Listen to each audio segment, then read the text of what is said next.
If you feel like creating something different, you don't always have to go and look for crazy new techniques. Sometimes something as simple as changing the shape of your card base is going to make the card making process 100 times more fun.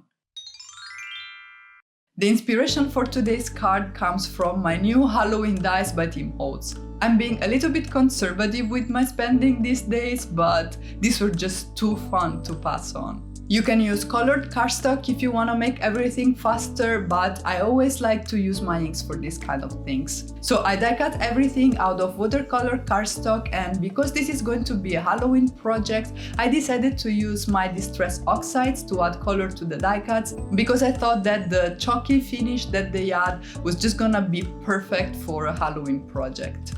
I also tried to use the same color scheme for the 3 different characters, because on the one hand it's gonna make everything faster, and on the other hand my heart is just happy when everything's matchy-matchy. Next up, I started to think about shapes for my card bases. You could use specialty dies for this, but because I don't have anything that would work in my stash, I decided to use my ScanNCut machine and to buy cut files on Etsy. I love using digital files because they are very cheap compared to dies. You can literally find anything you're thinking about and then some, and they get delivered to you in literally seconds. So I settled on a Tombstone for the mummy, a Coffin shaped card for my Count Dracula, and the spooky house for my Frankenstein.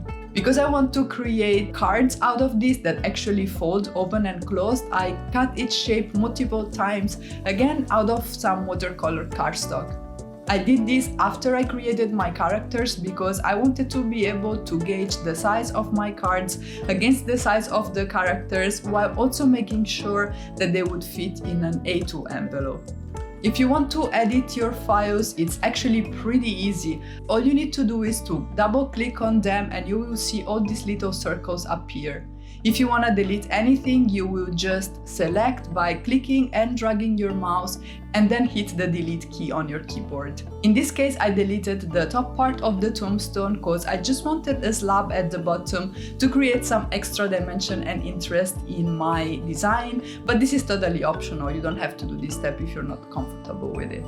For the house, I cut the shape 3 times. One of them has the windows on, while for the others I just could click and select the windows and delete them from the design. For the coffin, I did something similar to what I did for the tombstone, where I selected the path on the inside so that I could delete those cut lines in there, and I could create a backing for this open cut shape as well as my card base.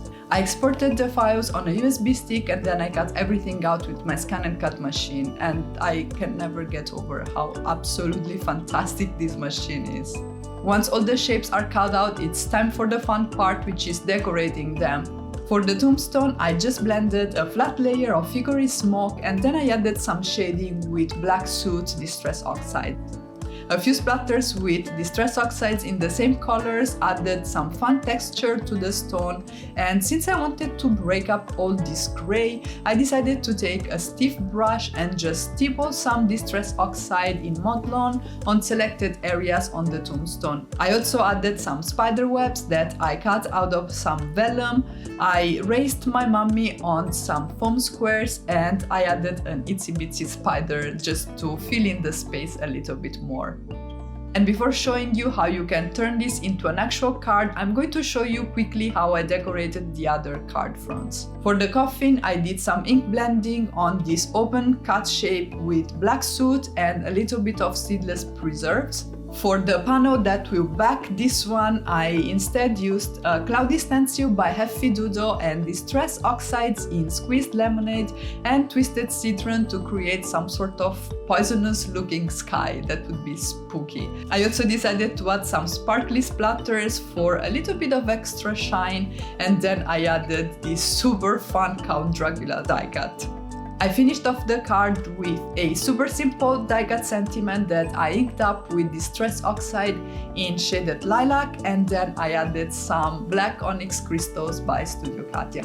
For the spooky house, I used a similar procedure. The front panel was inked up with distress ink in black soot, and the back panel was inked up with squeezed lemonade. I backed the windows with some acetate for an extra fun touch, and then I splattered both panels with sparkle inks by Spectrum Noir in matching colors.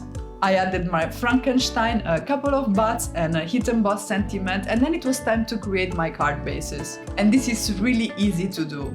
You wanna take the extra cut shapes that you have and you want to create a score line somewhere around the top. You will then fold the cardstock along the score line you created and adhere the card front to the flap that's basically formed this way. And there you go. You can basically turn any shape into a card this way.